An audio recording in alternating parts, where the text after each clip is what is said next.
Welcome to The Explainer. Today, we're diving into something really fascinating. It's something that touches absolutely every single person in the workforce, but it almost always operates completely behind the scenes.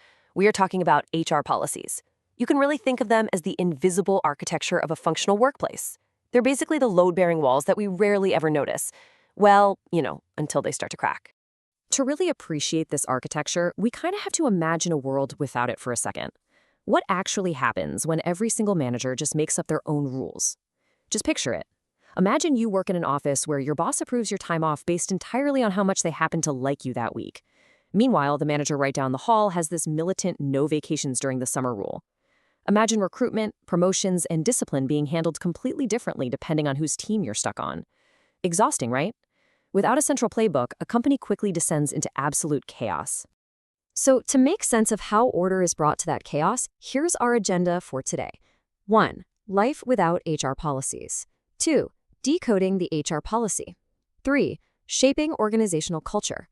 4. The policy lifecycle. And 5. The digital workplace frontier. Let's get into it. Starting off with Section 1, Life without HR policies. Think about it. Inconsistency is basically the ultimate enemy of a healthy workplace. When decision-making is totally subjective, it just fractures employee morale. If one team gets to leave early on Fridays and another is forced to stay late just because their managers have wildly different personal philosophies, you are instantly going to breed dissatisfaction and favoritism. This kind of environment leads to constant disputes and a workplace where nobody actually knows what to expect. And here's the thing, when people don't know what to expect, they simply don't trust their employer. All right, let's move right along to Section 2, Decoding the HR policy. You can think of an HR policy as the ultimate organizational North Star. By definition, it's a formal statement of principles, guidelines, and rules that govern the management of employees within an organization. It essentially means no more guessing for managers. Whether they're recruiting a new hire, figuring out compensation, trying to support employee welfare, or even handling a disciplinary action, they don't have to rely on their own gut feelings. They just rely on the policy. I love this quote here because it hits the nail right on the head. HR policies define how people-related decisions should be made. It literally takes the guesswork out of leadership. By explicitly stating how these decisions are handled, these policies promote fairness, transparency, and accountability above all else. They make sure that every single person, from the brand new intern all the way up to the executive, is playing by the exact same set of rules. So what actually separates a good policy from a bad one? Because it's not just about writing rules down. A solid policy needs these 7 essential traits.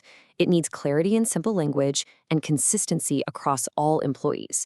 But, it also needs flexibility for changing environments. It absolutely has to maintain legal compliance with labor laws and be practical enough for easy implementation so you aren't drowning in red tape.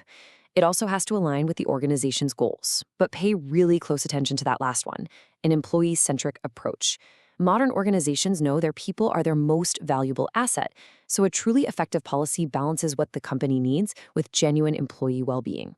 And you can see how this brilliantly illustrates the diversity of rules across the entire employee experience. Recruitment policies ensure we're doing merit-based selection and providing equal opportunity. Performance policies make sure there's a fair system for assessing performance and giving feedback. A DII, diversity, equity, and inclusion policy, actively works on preventing discrimination and creating inclusion. And a remote work policy governs work from home, security, and protocols. Literally, every single phase of your journey at a company is strategically mapped out. Now, here's the real beauty of this whole framework. It's a massive win-win. For the organization, policies promote consistent decision-making, they reduce legal risks, and they drive efficiency. But for the employees, these very same policies clarify your rights, reduce uncertainty, and give you crucial job security. When they're done right, both the company and the people who work there thrive together. Which brings us to Section 3, Shaping Organizational Culture. It's so easy to just see these as boring administrative documents, but they aren't. They are powerful instruments that actively shape organizational behavior and values. Culture isn't just some corporate buzzword. It's the shared values and beliefs of a company. And how do you actually build those?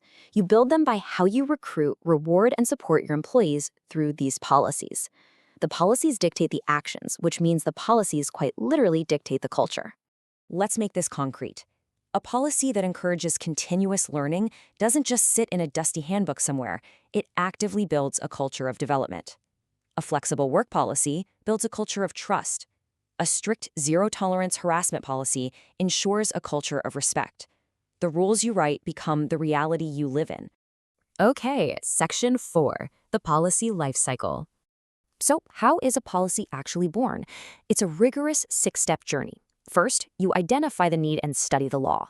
Second, you consult managers and employees to get real feedback.